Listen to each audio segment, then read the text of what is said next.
दी छोड़ सतगुरु रामपाल जी परमेश्वर जी की जय हो। सत्साई भाई और बहनों, परमपिता परमेश्वर सतगुरु रामपाल जी भगवान के आशीर्वाद से यथार्थ भक्ति बोध के सरलार्थ के ऊपर वीडियो बन रहे हैं। आज हमारा ये दूसरा वीडियो है और आज के वीडियो में आदरणीय गरीबदास जी महाराज जी की जीवन लीला के ऊपर परमपिता परमेश्वर सतगुरु रामपाल जी ने प्रकाश डाला है और हमने आदरणीय गरीबदास जी महाराज जी की जीवन लीला को बहुत ही ध्यान से पढ़ना चाहिए। पहली बात तो सतगुरु रामपाल जी भगवान ने अपने कर कमलों से लिखा है, इसको पढ़ने से भी हमें पुण्य की प्राप्ति होगी। और दूसरा, किसी भी महापुरुष की जो कि कबीर पंथ से संबंधित है उसकी जीवनी पढ़ने से वैसे भी हम पुण्य के भागी बनते हैं। और ये जीवनी पढ़ना इसलिए भी ज़रूरी है क्योंकि तीनों समय की जो आरतियां हैं उनमें ज़्यादातर वाणियां आदरणीय गरीबदास जी महाराज जी की ही हैं। तो वीडियो शुरू करने से पहले परम पूज्य सतगुरु रामपाल जी परमेश्वर जी से आशीर्वाद प्राप्त करते हैं, उनका जयकारा लगाते हैं। बंदी छोड़ सतगुरु रामपाल जी परमेश्वर जी की जय हो। परमपिता परमात्मा सारी सृष्टि के रचनहार, कुल मालिक, असंख्य ब्रह्मांडों के स्वामी, जगत गुरु, तीनों लोकों में प्रवेश करके सबका धारण पोषण करने वाले राजाधिराज, आत्माधार, नाथों के नाथ, देवों के देव महादेव, सर्वेश्वर महेश्वर, मृत्युंजय, अजरो अमर, आदि अनादि सनातनी प्रभु, जगत पिता जगदीश्वर, श्री श्री 1008 की उपाधि के वास्तविक अधिकारी, अकाल मूरत सौद स्वरूपी राम वासुदेव, सर्वगतम ब्रह्म, परम पूज्य, प्रथम पूज्य, परम संत, परम पुरुष, परम धनी, परम दयालु, सत्य कबीर, हक्का कबीर, अल्लाहु कबीर, अल्लाहु अकबर, बाखबर, अल्लाह ताला, जगत के तारणहार, जगत के मुक्तिदाता, जगत के जगन्नाथ, हारे के सहारे, हिंदुओं के राम, मुसलमानों के अल्लाह, सिखों के वाहिगुरु, ईसाइयों के मसीह, दया के सागर दयानिधि, करुणा के सागर करुणानिधि, स्वयंभू परिभू, संकट मोचन, कष्ट हरण, मंगल करण, दुख भंजन, अविगत कबीर,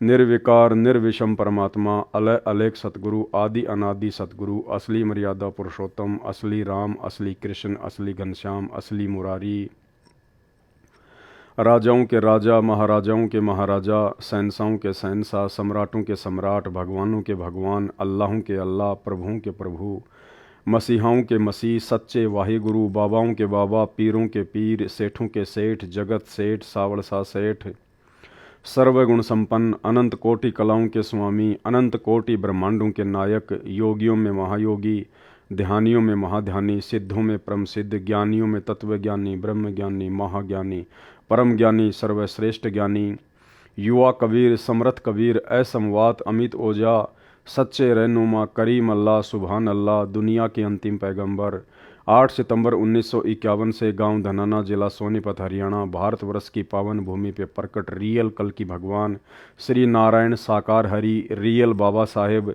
संत श्रोमणी सतगुरु रामपाल जी परमेश्वर जी के चरण कमल में साध संगति से जुड़े हुए हम सभी सत्सेवक भाई बहनों का अनंत कोटि दंडवत प्रणाम। तो भूमिका में सतगुरु रामपाल जी परमेश्वर जी ने 2 शब्द के अंतर्गत आदरणीय गरीबदास जी महाराज जी की जीवन लीला शुरू की है, जो कि 8 पेज की है। तो परमेश्वर हमें क्या समझा रहे हैं? भक्ति बोध की वाणी का सरलार्थ करने से पूर्व कुछ आवश्यक जानकारी करते हैं। भक्ति बोध में अधिक वाणी संत गरीबदास जी महाराज जी की हैं। संत गरीबदास जी का जन्म गांव छुडानी, जिला झज्जर, हरियाणा प्रांत में सन 1717 विक्रमी संवंत सन 1774 में हुआ। गांव छुडानी में गरीबदास जी महाराज जी का नानका है। ये गांव करोथा, जिला रोहतक, हरियाणा के रहने वाले धनखड़ गोत्र के थे। इनके पिता श्री बलराम जी का विवाह गांव छुडानी में श्री शिवलाल सिहाग की बेटी रानी देवी से हुआ था। श्री शिवलाल जी का कोई पुत्र नहीं था, इसलिए श्री बलराम जी को घर जमाई रख लिया था। गांव छुडानी में रहते 12 वर्ष हो गए थे, तब संत गरीबदास जी महाराज जी का जन्म छुडानी गांव में हुआ था। अब यहाँ परमेश्वर जी ने आदरणीय गरीबदास जी महाराज जी के रूप में एक भगत के रूप में भूमिका की। तो परमेश्वर जी यहाँ पे जन्म शब्द का यूज कर रहे हैं, क्योंकि हमारी चरम दृष्टि को धोखा देते हुए और काल को धोखा देते हुए परमात्मा इस 21 ब्रह्मांड में सतगुरु रूप धारण करके अपना ज्ञान प्रचार करते हैं। जबकि वास्तविकता ये है कि आदरणीय गरीबदास जी महाराज स्वयं ही कबीर परमात्मा थे और इसका जीता जागता उदाहरण प्रमाण आपको परम पूज्य सतगुरु रामपाल जी परमेश्वर जी के मुख कमल से एक छोटा सा 2 मिनट का सत्संग सुनाते हैं, जिसमें परमेश्वर जी ने जिक्र किया कि जब आदरणीय गरीबदास जी महाराज मात्र 3 दिन के थे, मात्र 3 दिन के शिशु रूप में, उस समय उन्होंने अर्जुन और सर्जुन को सार नाम दिया था। तो भाई और बहनों, यदि ये एक भगत होते, आम जन होते, तो 3 दिन की उम्र में कैसे अर्जुन और सर्जुन को, जो कि उन्होंने 650 साल पहले जब ये कबीर दास नाम से काशी में प्रकट हुए थे, तो उन्होंने वचन दिया था अर्जुन और सर्जुन को कि आज से 200-250 वर्ष के बाद में मैं गांव छुड़ानी में आऊँगा, उस समय तुम्हें सारनाम देकर तुम्हारा उद्धार करूँगा। तो जैसे ही आदरणीय गरीबदास जी महाराज लीलामय रूप में गांव छुड़ानी में प्रकट हुए, उन्होंने सौपन के माध्यम से अर्जुन और सर्जुन को बता दिया था कि गांव छुड़ानी में मैं आ चुका हूँ। और मात्र 3 दिन की उम्र में परमेश्वर ने शिशु रूप में अर्जुन और सर्जुन को सार नाम दिया। आप स्वयं सुनिए सतगुरु रामपाल जी परमेश्वर जी के मुख कमल से। और ये सारी बातें भाई और बहनों आपको इसलिए बताई जा रही हैं क्योंकि आगे जब हम यथार्थ भक्ति बोध के सरलार्थ को पढ़ेंगे तो हमने आदरणीय गरीबदास जी महाराज जी को परमेश्वर जी के रूप में ही लेकर चलना पड़ेगा, तभी हमें सतगुरु रामपाल जी परमेश्वर जी का वर्तमान वाला लीलामय जीवन समझ में आएगा। आपका गुरु किस है महाराज कि आपके घर में, मेरे घर में अवकाल जो बच्चा पैदा हुआ है 3 दिन का हो रहा है, परसों जो पैदा हुआ, और गुरु कहाँ वो गुरु से हमारा ने बोला जी आप यहाँ पौड़ी में बैठो, मैं लड़के ने यहीं ले आऊंगा, आप तो चला भी नहीं जा सकता, हाथ जोड़ के न बोलो जोलम हो जाएगा, एक सजाते ही पारे सारा ना लाइयो गड़ जाएंगे कत आम चालेंगे। तो बोला जी चालन जोगे तो कोई ना, चाहे मर जाए आराम है, जाएंगे उसके बारे में आगे उड़ा माथा टेकेंगे आगे। एक ने 2 या 9 पकड़े, 2 या 9 वो पकड़ा, उन लत ले गए बेचारे नो किता किता पाटक दे नो टूटे टूटे से गोडे जाके उस जहां माता रानी नाम था महाराज जी की माता जी का, जहां माता रानी और बच्चा महाराज बंदी छोड़ लेटे हुए थे उस कमरे में जाकर और छोड़ दिए। इन्होंने बोले तुम बाहर जाओ, और बाकी बाहर नो कान ला के सुने के बात हो रही है। महाराज रानी सुआदी नींद पे, और वो नो देखे नो खिड़कियां में देखे के बतलाव से बंदी छोड़ 3-7 दिन के बच्चे नो बोले अर्जुन सर्जुन, और वो लंबे पड़े मुंदे रोवे नो बोला जचगी था रहे गुरु के प्रति विक्षेप नहीं आ कर, अगर जी बस भोग लिया हमने जितना भोगना था, बंदी छोड़ पापी जीव से बख्श दो।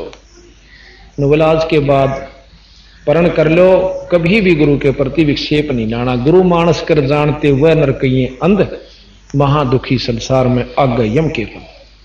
नो बोला बैठे हो, महाराज की शक्ति तो वो एकदम नो बैठे हो गए।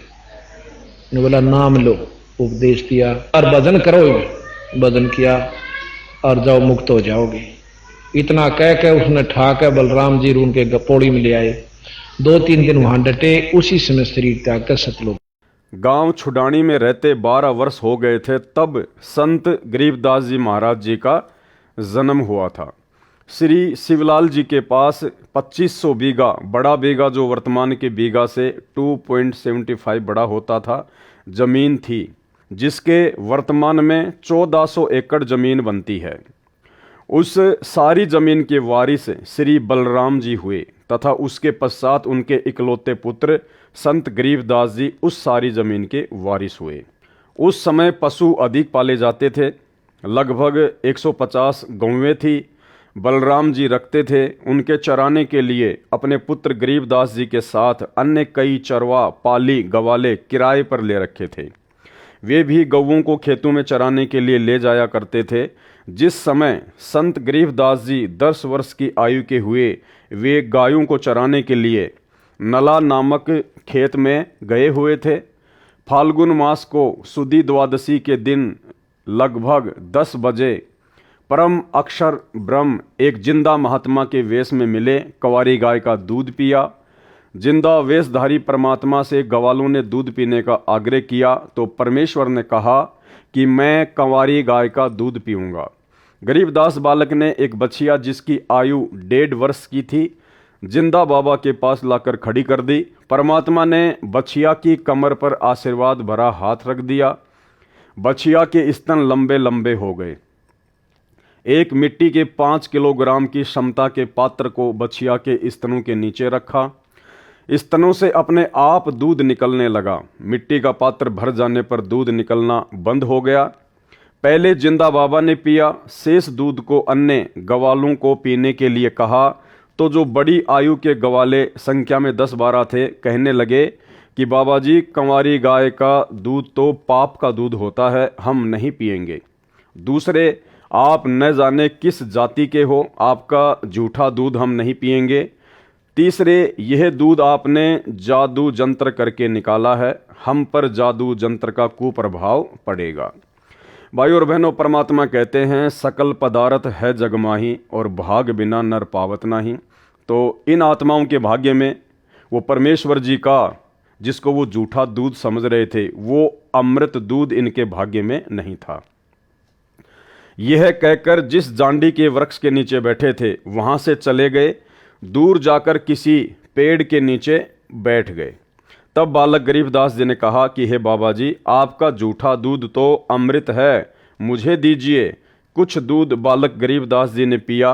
परमेश्वर जिंदा वेशधारी ने संत गरीबदास जी को ज्ञान उपदेश दिया, तत्व ज्ञान बताया। संत गरीबदास जी के अधिक आग्रह करने पर परमेश्वर ने उनकी आत्मा को शरीर से अलग किया और ऊपर के रूहानी मंडलों की सैर कराई। एक ब्रह्मांड में बने सर्वलोकों को दिखाया।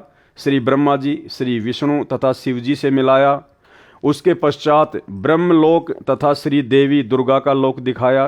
फिर 10वें द्वार ब्रह्मरंध्र को पार करके ब्रह्मकाल के 21 ब्रह्मांडों के अंतिम छोर पर बने 11वें द्वार को पार करके अक्षर पुरुष के 7 संख ब्रह्मांड वाले लोक में प्रवेश किया। संत गरीबदास जी को सर्व ब्रह्मांड दिखाए, अक्षर पुरुष से मिलाया। पहले उसके 2 हाथ थे, परंतु परमेश्वर के निकट जाते ही अक्षर पुरुष ने 10,000 हाथों का विस्तार कर लिया, जैसे मोर पक्षी अपने पंख को फैला लेता है। अक्षर पुरुष को जब संकट का अंदेशा होता है तब ऐसा करता है, अपनी शक्ति का प्रदर्शन करता है। क्या कह रहे हैं परमात्मा? जब 7 संख ब्रह्मांडों के स्वामी अक्षर पुरुष को भी संकट का अंदेशा होता है, जब उसको भय लगता है, तब ऐसा करता है, अपनी शक्ति का प्रदर्शन करता है। यानी 21 ब्रह्मांड का स्वामी है काल ज्योति निरंजन और 7 संख ब्रह्मांड का स्वामी है अक्षर पुरुष। यानी अक्षर पुरुष के 7 संख ब्रह्मांडों के आगे, उसकी शक्ति के आगे ये काल ज्योति निरंजन तो कुछ भी नहीं है। और उसके 10,000 हाथ हैं, जबकि काल के मात्र 1,000 हाथ हैं और अक्षर पुरुष के 10,000 हाथ हैं। और परमेश्वर कह रहे हैं जब अक्षर पुरुष को भी किसी संकट का अंदेशा होता है तो वो अपनी शक्ति का प्रदर्शन करता है। तो भाई और बहनों, इससे एक बात साफ होती है जो परमेश्वर बताते हैं कि कबीर परमेश्वर सतगुरु रामपाल जी के अलावा इस सृष्टि में कोई भी व्यक्ति, कोई भी प्राणी निर्भय नहीं है। सबको भय व्याप्त है, क्योंकि सब जीव हैं, सब आत्मा हैं। तप करके, भक्ति करके सब ने बड़े बड़े जो है वो पद प्राप्त अवश्य कर रखे हैं, लेकिन है सब के सब जीव श्रेणी में केवल एक ही शक्ति है पूरी सृष्टि में जो निर्विकार है, निर्भय है। निर्विकार निर्भय तू ही और सकल भयमान, और सब पर तेरी साहिबी, तुझ पर साहिब नाय। केवल सतगुरु रामपाल जी परमेश्वर जी, अर्थात वर्तमान में रियल कबीर सतगुरु रामपाल जी के अलावा कोई भी निर्भय नहीं है। अक्षर पुरुष को जब संकट का अंदेशा होता है तब ऐसा करता है, अपनी शक्ति का प्रदर्शन करता है, क्योंकि अक्षर पुरुष अधिक से अधिक 10,000 हाथ ही दिखा सकता है। इसके 10,000 हाथ हैं। क्षर पुरुष यानी काल के 1,000 हाथ हैं, जो गीता अध्याय 10 व 11 में अपना 1,000 हाथों वाला विराट रूप दिखाया। गीता अध्याय 11 श्लोक 46 में अर्जुन ने कहा कि हे सहस्त्र बाहु, अर्थात 1,000 भुजाओं वाले, अपने चतुर्भुज रूप में आइए। संत गरीबदास जी को अक्षर पुरुष के सात संग ब्रह्मांडों के भेद बता व आंखों दिखाकर परमेश्वर जिंदा बाबा 12वें द्वार के सामने ले गया, जो अक्षर पुरुष के लोक की सीमा पर बना है, जहां से भंवर गुफा में प्रवेश किया जाता है। जिंदा वेशधारी परमेश्वर कबीर जी ने संत गरीबदास जी को बताया कि जो 10वां द्वार ब्रह्मरंध्र है वह मैंने सतनाम के जाप से खोला था। जो 11वां द्वार है वह मैंने तत् तथा सत जो सांकेतिक मंत्र है उससे खोला था। अन्य किसी भी मंत्र से उन द्वारों पर लगे ताले नहीं खुलते। अब यह 12वां द्वार है, यह मैं सत शब्द अर्थात सार नाम से खोलूंगा। इसके अतिरिक्त किसी नाम के जाप से यह नहीं खुल सकता। तब परमात्मा ने मन ही मन में सार नाम का जाप किया। ये केवल परमेश्वर जी ने मात्र आप और हमें बताने के लिए कि सतलोक में प्रवेश करने के लिए सार नाम की कमाई अति आवश्यक है, और सार नाम की कमाई से ही 12वां द्वार खुल सकता है, जहाँ से हम सतलोक में प्रवेश करते हैं। और किसी भी नकली नाम से, नकली मंत्र से 12वां द्वार, 10वां द्वार या 11वां द्वार नहीं खुलता है। तब परमात्मा ने मन ही मन में सार नाम का जाप किया, 12वां द्वार खुल गया और परमेश्वर जिंदा रूप में तथा संत गरीबदास जी की आत्मा भंवर गुफा में प्रवेश कर गए। फिर सतलोक में प्रवेश करके उस श्वेत गुम्बज के सामने खड़े हो गए, जिसके मध्य में सिंहासन, उर्दू में तख्त कहते हैं, उसके ऊपर तेजो में श्वेत नर रूप में परम अक्षर ब्रह्म जी विराजमान थे, जिनके एक रोम अर्थात शरीर के बाल से इतना प्रकाश निकल रहा था जो करोड़ सूर्यों तथा इतने ही चांदों से मिले जुले प्रकाश से भी अधिक था। इससे अंदाजा लग जाता है कि उस परम अक्षर ब्रह्म सत्य पुरुष जी के संपूर्ण शरीर की कितनी रोशनी होगी। सतलोक स्वयं भी हीरे की तरह प्रकाशमान है। उस प्रकाश को जो परमेश्वर जी के पवित्र शरीर से तथा उसके अमर लोक से निकल रहा है, केवल आत्मा की आंखों से अर्थात दिव्य दृष्टि से ही देखा जा सकता है, चरम दृष्टि से नहीं देखा जा सकता। फिर जिंदा बाबा अपने साथ बालक गरीबदास जी को लेकर उस सिंहासन के निकट गए तथा वहां रखे चवर को उठाकर तख्त पर बैठे परमात्मा के ऊपर डुराने चलाने लगे। बालक गरीबदास जी ने विचार किया कि यह है परमात्मा और यह बाबा तो परमात्मा का नौकर है, सेवक है, जो मुझे अपने साथ नीचे से ऊपर लेके आया है।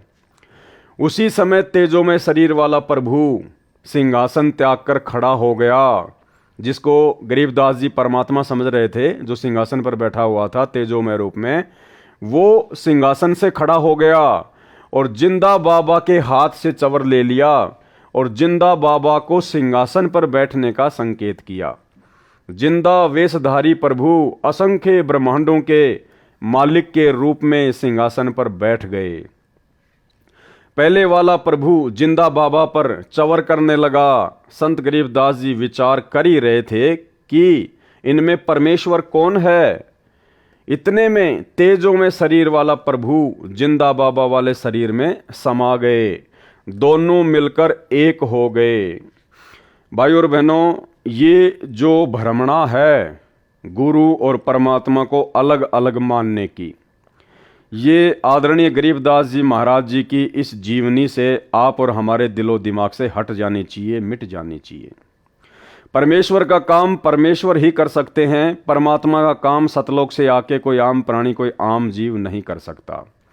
परमात्मा कहते हैं जिसका काम उसी को साजे और करे तो मूर्ख बाजे। आज से पहले परमेश्वर ने हमें जितने भी उदाहरण दिए हैं, चाहे वो आदरणीय धर्मदास जी का जीवन हो, गरीबदास जी का हो, मलुकदास जी का हो, दादू जी का हो, नानक जी का हो, सबकी जीवन लीला में एक घटना बिल्कुल कॉमन रही है। क्या? वो कबीर परमात्मा स्वयं ही सतलोक से एक जिंदा महात्मा का रूप बनाकर, एक संत का रूप बनाकर या सतगुरु का रूप धारण करके नीचे आकर ज्ञान देता है, अच्छी आत्माओं को मिलता है। आदरणीय धर्मदास जी को भी परमात्मा ने यही कहा कि भाई मैं तो परमात्मा का भेजा हुआ नौकर हूँ, मैं तो परमात्मा का भेजा हुआ दास हूँ, आप लोगों को समझाने के लिए आया हूँ। ये नहीं कहा कि मैं खुद ही कबीर परमात्मा हूँ, मैं खुद ही सत्य पुरुष हूँ। यही लीला आदरणीय गरीबदास जी महाराज जी के साथ हुई। जिंदा महात्मा के रूप में आदरणीय गरीबदास जी महाराज जी को मिले। यही लीला उन्होंने दादू जी के साथ में की और नानक जी को भी बेई नदी पर जिंदा महात्मा के रूप में ही मिले और परमेश्वर का दास बताया, परमेश्वर का प्रतिनिधि बताया, नौकर बताया।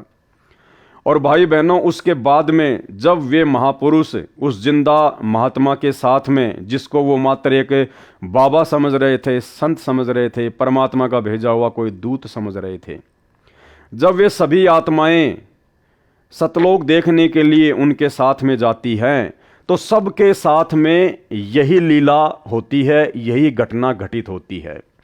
वहां जाते ही उन सब आत्माओं की चौंध टूट जाती है, उनका भ्रम निवारण हो जाता है।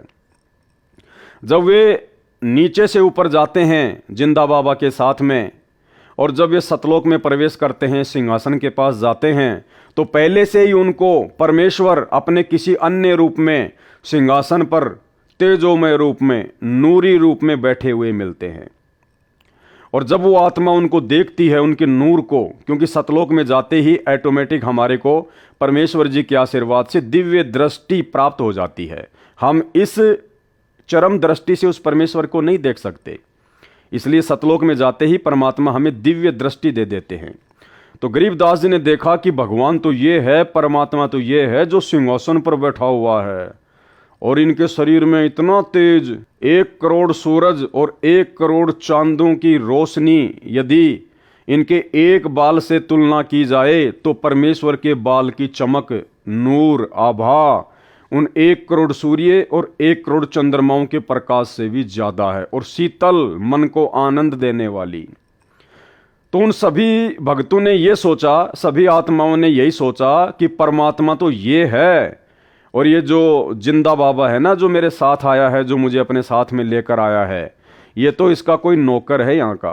और फिर वो देखते हैं कि नीचे से जो जिंदा बाबा मुझे लेकर आया है, वो एक चवर उठाता है और पहले से सिंहासन पर बैठे हुए नूरी शरीर वाले परमात्मा के ऊपर चवर करने लगता है। तो उन आत्माओं को दृढ़ विश्वास हो जाता है कि भाई वास्तव में परमात्मा तो यही है जो सिंहासन पर बैठा हुआ है, और जो नीचे से मुझे लेके आया है ये तो इनका नौकर है, इनका सेवक है जिंदा बाबा तो। लेकिन कुछ ही समय बाद में वो क्या देखते हैं कि सिंहासन पर जो बैठा हुआ था नूरी शरीर वाला परमात्मा, वो खड़ा होता है और जिंदा बाबा के हाथ से चवर ले लेता है और जिंदा बाबा से प्रार्थना करता है, हाथ जोड़कर उनको संकेत करता है कि आप सिंहासन पर बैठिए। और वो जिंदा बाबा सिंहासन पर बैठ जाता है, असंख्य ब्रह्मांडों के स्वामी के तख्त पर, सिंहासन पर, गद्दी पर। और वो तेजोमय नूरी शरीर वाला परमात्मा जिंदा बाबा के ऊपर चवर करने लगता है। उसके बाद वो आत्मा भ्रम में पड़ जाती है, जो नीचे से जाती है, कि भाई परमात्मा पहले वाला था या परमात्मा ये है। जब वो आत्मा ये सोच ही रही होती है, उसी समय वो तेजोमय शरीर जो जिंदा बाबा पे चवर कर रहा होता है, वो जिंदा बाबा के अंदर समा जाता है, और अकेले वो जिंदा बाबा ही असंख्य ब्रह्मांडों के स्वामी के सिंहासन पर विराजमान रहते हैं। उसके बाद उस आत्मा का भ्रम निवारण हो जाता है कि नीचे जो जिंदा बाबा मुझे मिले थे, जो मुझे नीचे से ऊपर लेके आए हैं, ये तो स्वयं ही परमात्मा है, असंख्य ब्रह्मांडों के स्वामी है। ये कोई 2 रूप नहीं है, ये किसी का नौकर नहीं है। भाई बहनों, यही घटना आदरणीय धर्मदास जी के साथ में घटी, यही घटना आदरणीय गरीबदास जी के साथ में घटी, यही घटना आदरणीय दादू जी के साथ में घटी, यही घटना आदरणीय मलुकदास जी और गीसा संत जी के साथ में घटी, और यही घटना आदरणीय नानक जी के साथ में घटी। और भाई और बहनों, इस घटना के माध्यम से परमात्मा आप और हमें समझाना चाहते हैं, क्योंकि ये सारी की सारी लीला, ये गरीबदास जी को निमित्त बनाना, गरीबदास जी के माध्यम से ये सदग्रंथ साहिब लिखवाना, ये प्रमाण देना, ये सारी की सारी बातें भाई और बहनों केवल आप और हम बिचली पीढ़ी वाले मंद बुद्धि भक्तों को ये यकीन दिलाने के लिए परमात्मा ने घटित की, ताकि अब हम इन सभी प्रमाणों को देखकर, इन लीलाओं को देखकर, इन घटनाओं को देखकर हम सहज में और आसानी से, बिना किसी अपने गुरुदेव भगवान को परेशानी दिए, समझ जाएं कि हमारे गुरुदेव भगवान स्वयं कबीर परमात्मा हैं। ये स्वयं असंख्य ब्रह्मांडों के स्वामी हैं, कबीर देव हैं, जो अनेक रूप धारण करके अनेक ब्रह्मांडों में अपनी लीला करते रहते हैं, जो तीनों लोकों में प्रवेश करके सबका धारण पोषण करते रहते हैं। यही परमात्मा यहाँ पर आज हमारे सतगुरुदेव जी के रूप में आए हुए हैं, और यही परमात्मा अपने एक तेजोमय रूप में, नूरी रूप में, सतलोक में बैठकर असंख्य ब्रह्मांडों का संचालन कर रहे हैं। हमारी ये चौंध तोड़ने के लिए परमात्मा इस प्रकार की लीलाएं करते हैं, ताकि हमें, जब हम इस बिचली पीढ़ी में मोक्ष के प्राइम टाइम में पहुंच जाएं, तो उस समय हम आसानी से अपने गुरुदेव भगवान को, जो कि संत रूप में आए हुए हैं, सतगुरु रूप में आए हुए हैं, साहिब से सतगुरु भय, सतगुरु से भय संत, और धर धर वेख विशाल अंग, ये खेल आदि और अंत, हम केवल इन्हीं को अपना परमात्मा मान लें और अन्य में परमात्मा देखना बंद कर दें। इस कागज़ की फ़ोटो को, जो कि कबीर जी की मानी जाती है, इस काल्पनिक कागज़ की फ़ोटो को हम परमात्मा मानकर पूजना बंद कर दें, और पूरा प्रेम, पूरी लगन, पूरा समर्पण, पूरा भाव, पूरी श्रद्धा केवल अपने गुरुदेव भगवान के प्रति ही समर्पित कर दें, और इसी जन्म में अपना आत्म कल्याण करवा लें। केवल इसलिए परमेश्वर ने ये इतने सारे हमारे को उदाहरण दिए हैं। जिंदा बाबा के शरीर का तेज उतना ही हो गया जितना तेजों में पूर्व में सिंहासन पर बैठे सत्य पुरुष जी का था। कुछ ही क्षणों में परमेश्वर बोले, हे गरीबदास, मैं असंख्य ब्रह्मांडों का स्वामी हूँ। मैंने ही सर्व ब्रह्मांडों की रचना की है। सर्व आत्माओं को वचन से मैंने ही रचा है। 5 तत्व तथा सर्व पदार्थ भी मैंने ही रचे हैं। क्षर पुरुष अर्थात ब्रह्म तथा अक्षर पुरुष व उनके लोकों को मैंने ही उत्पन्न किया है। इनको इनके तप के बदले में सर्व ब्रह्मांडों का राज्य मैंने ही प्रदान किया है। मैं 120 वर्ष तक पृथ्वी पर कबीर नाम से जुलाहे की भूमिका करके आया हूँ। भारत देश के काशी नगर बनारस में नीरू नीमा नाम के पति पत्नी थे। वे मुसलमान जुलाहा थे। वे निसंतान थे। ज्येष्ठ सुधी पूर्णमासी की सुबह ब्रह्म मुहूर्त में लहर तारा नामक सरोवर में काशी के बाहर जंगल में मैं नवजात शिशु का रूप धारण करके कमल के फूल पर लेटा था। मैं अपने इसी स्थान से गति करके गया था। नीरू जुलाहा तथा उसकी पत्नी प्रतिदिन उसी तालाब पर स्नानार्थ जाया करते थे, नहाने के लिए जाया करते थे। उस दिन मुझे बालक रूप में प्राप्त करके अत्यंत खुश हुए मुझे अपने घर ले गए। मैंने 25 दिन तक कुछ भी आहार नहीं किया था। तब शिवजी एक साधु के वेश में उनके घर गए। वह सब मेरी प्रेरणा से ही थी। शिव से मैंने कहा था कि मैं कंवारी गाय का दूध पीता हूँ। तब नीरू एक बछिया लाया। शिव को मैंने शक्ति प्रदान की। उन्होंने बछिया की कमर पर अपना आशीर्वाद भरा हाथ रखा। कंवारी गाय ने दूध दिया। तब मैंने दूध पिया था। मैं प्रत्येक युग में ऐसी ही लीला करता हूँ। मैं प्रत्येक युग में ऐसी ही लीला करता हूँ। अब भाइयों और बहनों, मन में कोई शंका नहीं होनी चाहिए। ये बात सुनकर जो यहाँ लिखी हुई है, परमेश्वर कह रहे हैं कि मैं प्रत्येक युग में ऐसी ही लीला करता हूँ। जब मैं शिशु रूप में प्रकट होता हूँ तो मैं कंवारी बछिया का ही दूध पीता हूँ। एक निसंतान दंपत्ति मुझे घर लेकर आ जाती है, मेरा पालन पोषण करती है। तो आपके मन में ये शंका नहीं होनी चाहिए कि भाई पवनदास तो सतगुरु रामपाल जी परमेश्वर जी को परमात्मा बताता है, अल्लाह बताता है, स्वयं कबीर बताता है, तो सतगुरु रामपाल जी की परवरिश तो कंवारी बच्चियों से नहीं हुई। भाइयों और बहनों, यहाँ समझना ये है कि ऐसी लीला केवल परमात्मा प्रत्येक युग में एक बार ही करते हैं। जैसे सतयुग में परमात्मा ना जाने कितनी बार आए, कितनी बार सतलोक गए, लेकिन पूरे सतयुग में केवल परमेश्वर ने शिशु वाली जो लीला थी, कंवारी गाय से जो दूध पीने वाली लीला थी, वो केवल एक बार ही की। उसके बाद में द्वापर में परमेश्वर आए मुनिंदर ऋषि के रूप में। उसके बाद में जब त्रेता युग में परमात्मा फिर आए मुनिंदर ऋषि के रूप में, तो परमेश्वर ने केवल एक बार ही वो लीला की थी कुंवारी गाय से दूध पीने की। बाकी ना जाने कितनी बार परमात्मा आए, कितनी बार सतलोक गए, कभी जिंदा महात्मा के रूप में, कभी किसी संत के रूप में। फिर परमात्मा द्वापर युग में करुणामय ऋषि के नाम से आए और पूरे द्वापर युग में परमात्मा ने केवल एक लीला पूरा जीवन उन्होंने वैसा ही निभाया जैसा परमेश्वर पहले निभाते आ रहे हैं। एक निसंतान दंपत्ति उनको उठाकर ले आती है और कंवारी गाय के दूध से फिर परमात्मा की परवरिश होती है। उसके बाद जब कलयुग स्टार्ट हुआ, जब कलयुग का प्रथम चरण शुरू हुआ, तो सन 1398 में फिर परमात्मा ने वही लीला की। एक पूरा जीवन 120 वर्ष तक परमेश्वर ने उसी प्रकार से जिया और शिशु रूप में परमात्मा प्रकट हुए। नीरू और नीमा उनको तालाब से उठाकर ले आए और उसके बाद में कंवारी गाय के दूध से ही परमात्मा की परवरिश हुई। तो ये शंका नहीं होनी चाहिए कि फिर आज सतगुरु रामपाल जी परमेश्वर जी ने कुंवारी गाय का दूध क्यों नहीं पिया। भाइयों और बहनों, ये केवल प्रत्येक युग में परमात्मा एक एक बार ही ऐसी लीला करता है और इस कलयुग में परमात्मा 650 साल पहले वो लीला कर चुके हैं। उसके बाद तो परमात्मा आदरणीय गरीबदास जी महाराज जी के रूप में आए। तो क्या गरीबदास जी के रूप में जब परमात्मा आए तो क्या उन्होंने किसी कंवारी गाय का दूध पिया था? नहीं पिया।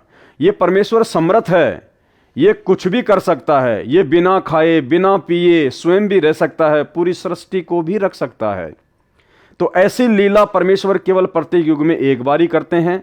और वो क्यों करते हैं? क्योंकि वेदों में परमात्मा ने अपनी महिमा लिखी है, अपनी पहचान बताई है, ताकि आसानी से साधक परमेश्वर को पहचान लें कि हाँ, भगवान ऐसी ही लीला किया करता है।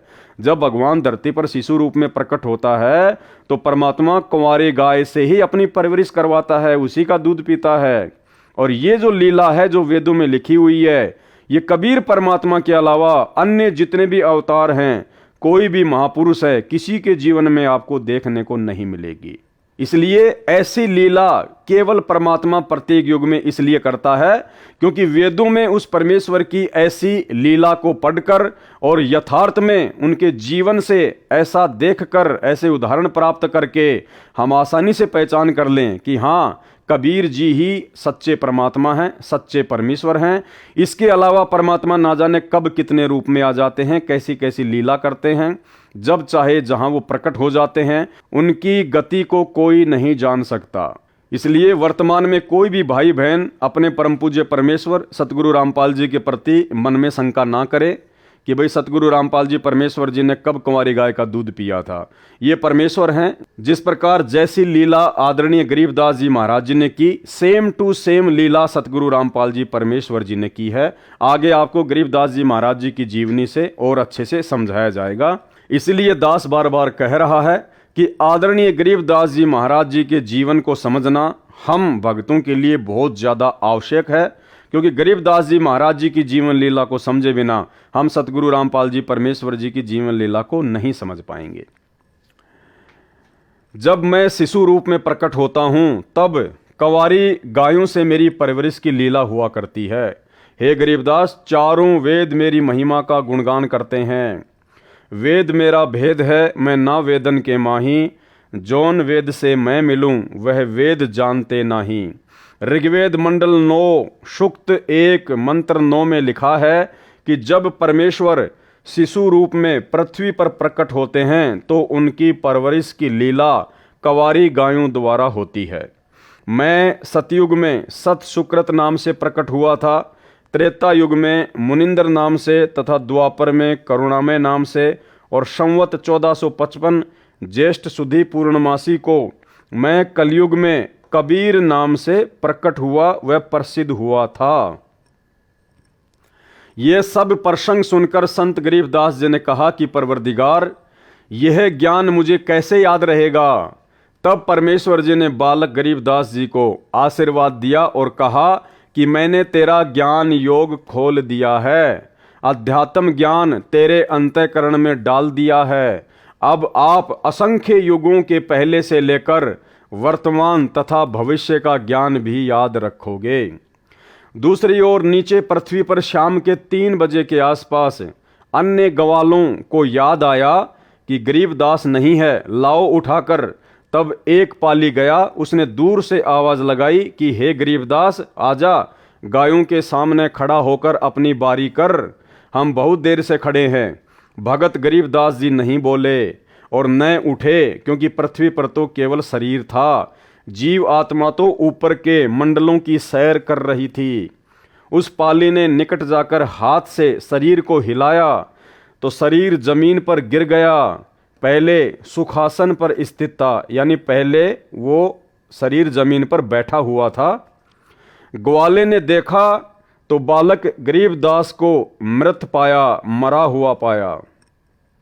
उसने शोर मचाया, अन्य ग्वाले दौड़े आए।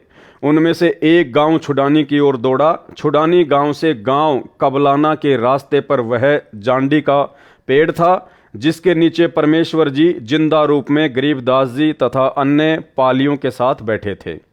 गांव कबलाना की सीमा के साथ वह खेत सटा हुआ था, जो छुडानी गांव का है, जो गरीबदास जी का अपना ही खेत था। वह स्थान गांव छुडानी से 1.5 किलोमीटर दूर है। गांव छुडानी में जाकर उस पाली ने गरीबदास जी के पिता, माता, नाना, नानी को सब हाल बताया कि एक बाबा ने कवारी गाय का दूध जादू मंत्र करके निकाला। वह दूध हमने तो पिया नहीं, बालक गरीबदास ने पी लिया। हमने अभी देखा तो वह मर चुका है। बच्चे के शव को चिता पर रखकर अंतिम संस्कार की तैयारी कर दी। उसी समय परमेश्वर कबीर जी ने कहा, हे गरीबदास, आप नीचे जाओ, आपके शरीर को नष्ट करने जा रहे हैं। संत गरीबदास जी ने नीचे देखा तो यह पृथ्वी लोक सतलोक की तुलना में नरक लोक के समान दिखाई दे रहा था। जब संत गरीबदास जी ने सतलोक से नीचे देखा अपनी दिव्य दृष्टि से, क्योंकि परमेश्वर ने उनको आशीर्वाद दे दिया था, तो सतलोक की तुलना में परमात्मा कह रहे हैं कि ये पृथ्वी लोक, ये किस ब्रह्मांड ऐसा है जैसे कूड़ा करकट, कूड़े का ढेर, गंदगी, नरक। भाइयों और बहनों, जिस प्रकार एक सूअर होता है और सूअर सारा दिन गंदगी में नाक रगड़ता रहता है, टट्टी पेशाब में नाक रगड़ता रहता है, गटर में लौटता रहता है, यानी सबसे ज्यादा जो घृणित वस्तुएं होती हैं उनका सेवन सूअर करता है। अब यदि उस सूअर की आत्मा को एक दिन के लिए और किसी राष्ट्रपति या प्रधानमंत्री की आत्मा में डाल दिया जाए और 24 घंटे फिर वो सूअर की आत्मा राष्ट्रपति और प्रधानमंत्री के रूप में 7 स्टार होटल में सोएगा, खाएगा, एरोप्लेन में घूमेगा, 56 प्रकार के पकवान उसके सामने खड़े रहेंगे, लोग उसके सामने हाथ जोड़कर खड़े रहेंगे, जी हुजूर, जी हुजूर।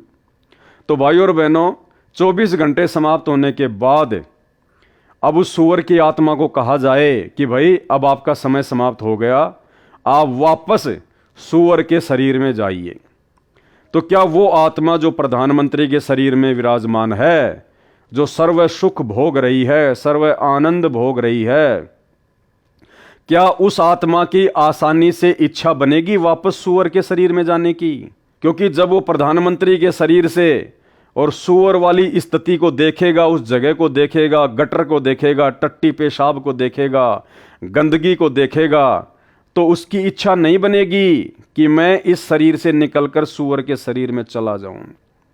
तो भाइयों और बहनों, ठीक इसी प्रकार सतलोक की तुलना में ये पृथ्वी लोक परमेश्वर ने ऐसा बताया जैसे नरक, नरक यानी सबसे गंदा स्थान। संत गरीबदास जी ने नीचे को देखा तो यह पृथ्वी लोक सत्य लोक की तुलना में नरक लोक के समान दिखाई दे रहा था। संत गरीबदास जी ने कहा, हे प्रभु, मुझे नीचे मत भेजो, यहीं पर रख लो। तब सत्य पुरुष कबीर जी ने कहा कि आप पहले भक्ति करोगे, जो साधना मैं तुम्हें बताऊंगा, उस भक्ति की कमाई शक्ति से फिर यहाँ स्थायी स्थान प्राप्त करोगे। सामने देख, वह तेरा महल है जो खाली पड़ा है। अर्थात भाइयों और बहनों, आदरणीय गरीबदास जी महाराज जी को निमित्त बनाकर परमेश्वर कबीर जी अर्थात सतगुरु रामपाल जी परमेश्वर आप और हम आत्माओं को चेताना चाहते हैं, जागृत करना चाहते हैं। हम सोई हुई आत्माओं को जगाना चाहते हैं कि तुम कहाँ नरक में पड़े हो, इस झोपड़ी में पड़े हो। गरीबदास जी को निमित्त बनाकर परमेश्वर हमें क्या कह रहे हैं कि सामने देख, तेरा महल घर नहीं, महल। महल यानी जिसमें सारे ऐसो आराम के साधन हो, जिसमें किसी चीज की कोई कमी ना हो, उसको कहते महल। सामने देख, वह तेरा महल है जो खाली पड़ा है। और सतलोक में हमारे जो महल हैं भाई और बहनों, वो कोई मिट्टी, ईंट और पत्थर के बने नहीं हैं। हीरे, मोती, लाल, पन्ने, बहुमूल्य जवाहरात, उनसे बने हुए हैं। और परमेश्वर ने एक सत्संग में बताया कि सतलोक में जो आपके महल हैं, जो खाली पड़े हैं वर्तमान में, उनका व्यास, उनका क्षेत्रफल, उनकी लंबाई चौड़ाई कितनी है? जितनी ये पृथ्वी है।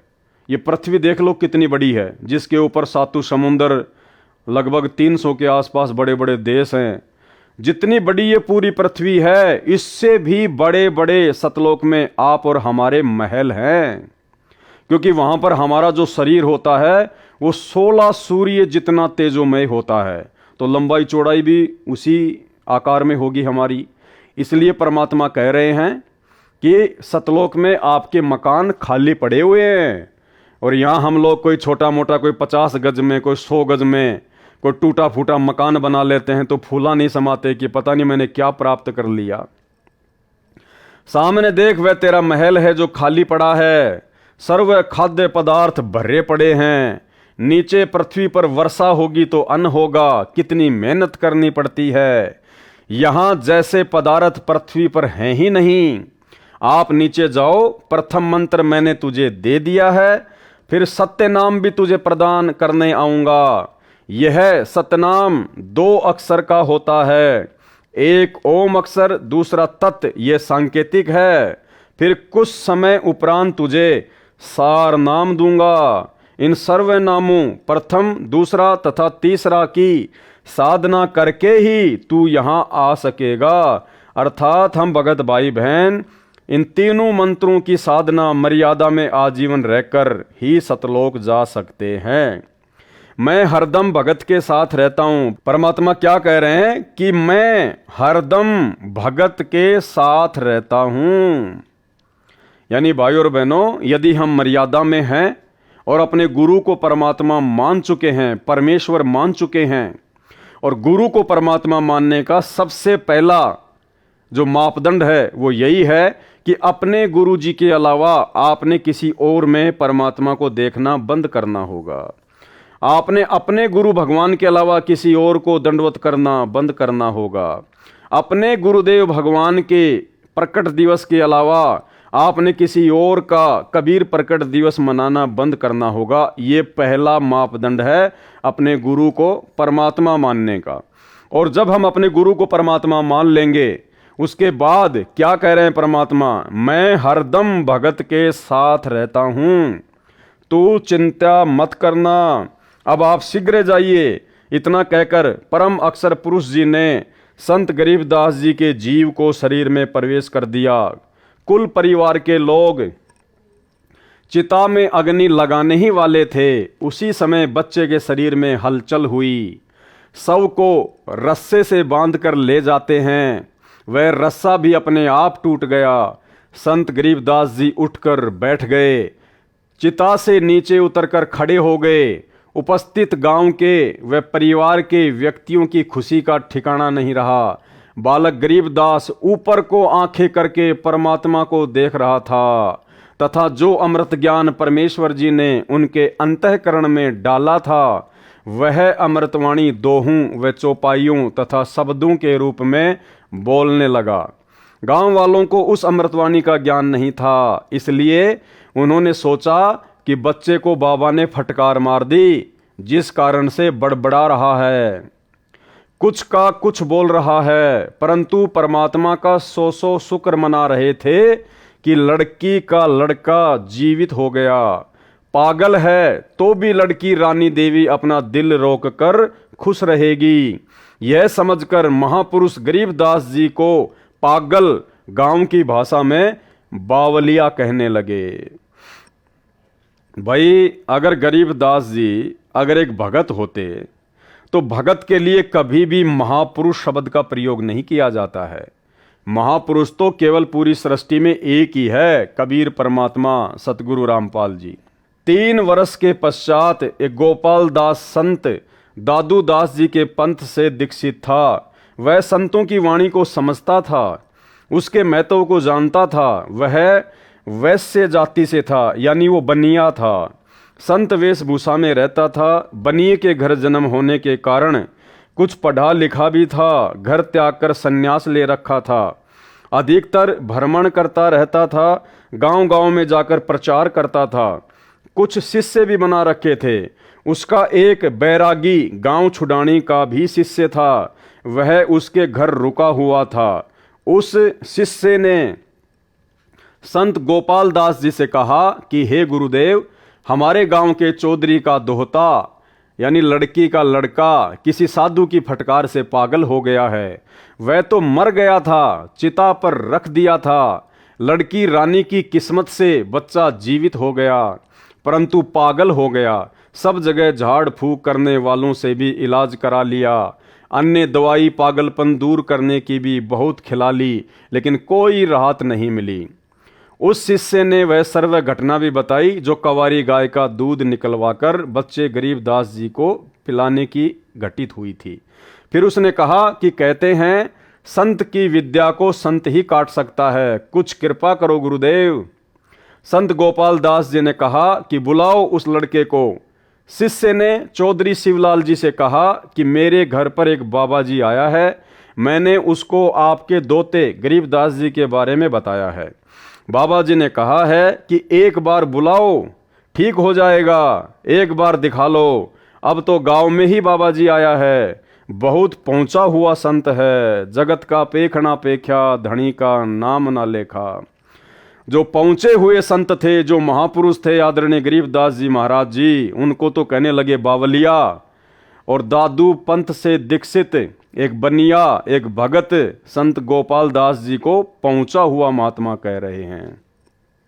शिवलाल जी के साथ गांव के अन्य कई व्यक्ति भी बाबा के पास गए, साथ में बच्चे गरीबदास जी को भी ले गए। संत गोपाल दास जी ने बालक गरीबदास जी से प्रश्न किया कि बेटा, वह कौन बाबा था जिसने तेरा जीवन बर्बाद कर दिया। प्रिय पाठकों से यहाँ पर यह बताना अनिवार्य है कि संत गोपाल दास जी संत दादू दास जी के पंथ से दीक्षित थे। संत दादू जी को भी संत गरीबदास जी की तरह 7 वर्ष की आयु में बाबा जिंदा के वेश में परमेश्वर कबीर जी मिले थे। दादू जी संत को भी परमेश्वर शरीर से निकालकर सत्यलोक लेकर गए थे। संत दादू जी 3 दिन रात अचेत अवस्था में रहे थे। तीसरे दिन वापस सचेत हुए तो कहा था कि मैं परमेश्वर कबीर जी के साथ अमर लोक गया था। वह आलम बड़ा कबीर है, वह सबको रचने वाला है, सर्व सृष्टि का रचनहार है। कहा कि जिन मौकों निज नाम दिया सो ही सतगुरु हमार, दादू दूसरा कोई नहीं कबीर सिरजनहार। दादू नाम कबीर की जय कोई लेवे ओट, उनको कभू लागे नहीं काल बजर की चोट। अब ही तेरी सब मिटे काल कर्म की पीड़, श्वास उसास सुमर ले दादू नाम कबीर। केहरी नाम कबीर का विषम काल गजराज, दादू भजन प्रताप से भाग गए सुनत आवाज। इस प्रकार दादू जी के ग्रंथ में वाणी लिखी है। गोपाल दास इस बात को जानता था कि दादू जी को बूढ़ा बाबा के रूप में परमात्मा मिला था। दादू जी मुसलमान तेली था, इसलिए मुसलमान समाज कबीर का अर्थ बड़ा करता है, जिस कारण से काशी वाले जुलाहे कबीर को नहीं मानते। दादू पंथी कहते हैं कि कबीर का अर्थ है बड़ा भगवान, अल्लाहु कबीर, अल्लाह अकबीर कहते हैं। इसी प्रकार श्री नानक देव जी सुल्तानपुर शहर के पास बह रही बेई नदी में स्नान करने गए। परमात्मा जिंदा बाबा के रूप में उस समय मिले थे। उनको भी 3 दिन तक अपने साथ रखा था। सचखंड यानी सतलोक लेकर गए थे, फिर वापस छोड़ा था। एक अब्राहिम सुल्तान अधम नाम का बलक बुखारे शहर का राजा था, इराक देश का रहने वाला था। उसको भी परमात्मा जिंदा बाबा के रूप में मिले थे, उसका भी उद्धार कबीर परमेश्वर जी ने किया था। संत गोपाल दास ने बच्चे गरीबदास जी से प्रश्न किया था कि तेरे को कौन बाबा मिला था जिसने तेरा जीवन बर्बाद कर दिया। संत गरीबदास जी ने उत्तर दिया था कि हे महात्मा जी, जो बाबा मुझे मिला था उसने मेरा कल्याण कर दिया, मेरे जीवन को आबाद कर दिया, वह पूर्ण परमात्मा है। गरीब हम सुल्तानी नानक तारे, दादू को उपदेश दिया, जाति जुलाहा भेद न पाया, काशी माहे कबीर हुआ। गरीब अनंत कोटि ब्रह्मांड का एक रति नहीं भार, सतगुरु पुरुष कबीर है कुल के सृजनहार। गरीब सब पदवी के मूल हैं, सकल सिद्धि हैं तीर, दास गरीब सतपुरुष भजो अविगत कला कबीर। गरीब अजब नगर में ले गए हमको सतगुरु आन, झिलके बिंब अगाध गति हम सूते चादर तान। गरीब सौद स्वरूपी उतरे सतगुरु सत्य कबीर, दास गरीब दयाल है डिगे बंधावे धीर। गरीब अलल पंख अनुराग है सुन मंडल रहे थीर, दास गरीब उधारिया सतगुरु मिले कबीर। गरीब परपट्टन वह लोक है जहाँ अदली सतगुरु सार, भक्ति हेत से उतरे पाया हम दीदार। गरीब ऐसा सतगुरु हम मिला है जिंदा जगदीश, सुन विदेशी मिल गया छत्र मुकुट है शीस। गरीब जमजोरा जांसे डरे धर्मराय धर धीर, ऐसा सतगुरु एक है अदली असल कबीर। गरीब माया का रस पिय कर हो गए डामाडोल, ऐसा सतगुरु हम मिला ज्ञान योग दिया खोल। गरीब जमजोरा जांसे डरे मिटे कर्म के लेख, अदली असल कबीर हैं कुल के सतगुरु एक। संत गरीबदास जी को कौन मिला था? बाबा जी को उसका परिचय दिया, जो ऊपर लिखी वाणी से स्पष्ट होता है कि जिस परमेश्वर कबीर जी ने हम सबको संत गरीबदास, संत दादूदास, संत नानक देव तथा राजा अब्राहिम सुल्तानी आदि आदि को पार किया, वह भारतवर्ष के काशी शहर में कबीर जुलाहा नाम से प्रसिद्ध हुआ। वह अनंत कोटि ब्रह्मांडों का सर्जनहार है, वह मुझे मिला था। यह उपरोक्त वाणी बोलकर संत गरीबदास 13 वर्षीय बच्चा चल पड़े। संत गोपाल दास जी समझ गए कि वह कोई सामान्य बच्चा नहीं है, यह तो परमात्मा से मिला है, ऐसी अमृतवाणी बोल रहा है, इस वाणी को लिखना चाहिए। यह विचार करके बालक गरीबदास के पीछे पीछे चल पड़ा और कहने लगा, हे गांव वालों, ये बालक पागल नहीं है, तुम पागल हो। ये क्या बोल रहा है, तुम समझ नहीं सके। मुझे पता चला है यह बच्चा तो अवतार है प्रभु का, इसको तो जिंदा बाबा के रूप में स्वयं भगवान मिले थे। इसी प्रकार हमारे पूज्य दादू साहिब जी को भी मिले थे। दादू जी की सब वाणी लिखी नहीं गई थी, अब इस बच्चे से सारी वाणी लिखवाऊंगा, मैं खुद लिखूंगा। ये वाणी कलयुग में अनेकों जीवों का कल्याण करेगी। संत गोपाल दास जी के बार बार आग्रह करने पर संत गरीबदास जी ने कहा, गोपाल दास जी यदि पूरी वाणी लिखे तो मैं लिखवाऊं, कहीं बीच में छोड़े तो नहीं लिखाऊंगा। संत गोपाल दास जी ने कहा, महाराज जी मैं तो घर से निकल चुका हूं परमार्थ और कल्याण कराने के लिए। मेरी 62 वर्ष की आयु हो चुकी है, मुझे इससे अच्छा कोई कार्य नहीं है, आप कृपा करें।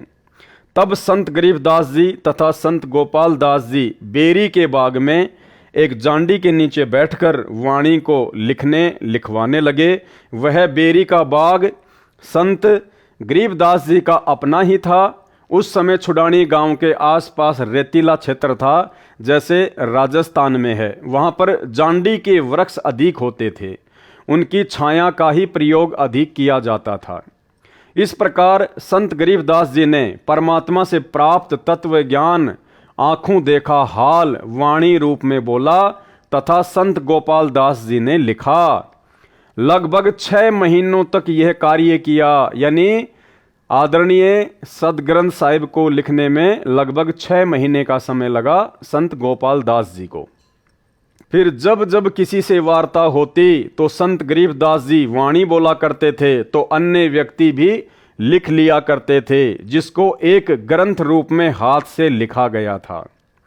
संत गरीबदास जी के समय से ही उस ग्रंथ का पाठ करना प्रारंभ हो गया था। उसको कुछ वर्षों पूर्व टाइप कराया गया था। उसी अमृतवाणी सागर अमृत से कुछ वाणी निकालकर भक्ति बोध पुस्तक में लिखी हैं।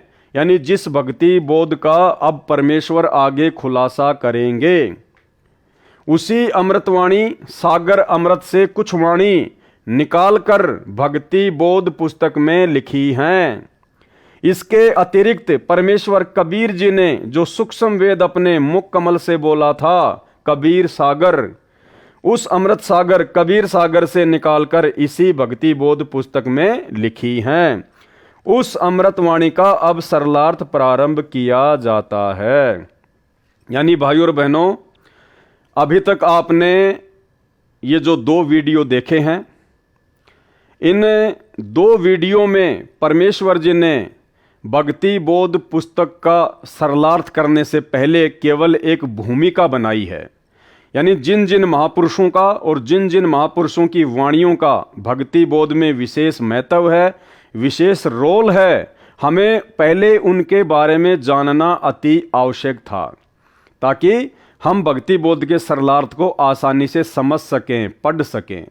तो अभी तक तो परमेश्वर ने केवल एक भूमिका सी तैयार की है, जिसके ये 2 वीडियो बने हैं। तो कल रात्रि 9 बजे सभी भाई बहन लाइव जुड़िए। तब तक के लिए हम सभी भाई बहन परमपिता परमेश्वर सतगुरु रामपाल जी भगवान से इजाजत लेते हैं। बंदी छोड़ सतगुरु रामपाल जी परमेश्वर जी की जय हो।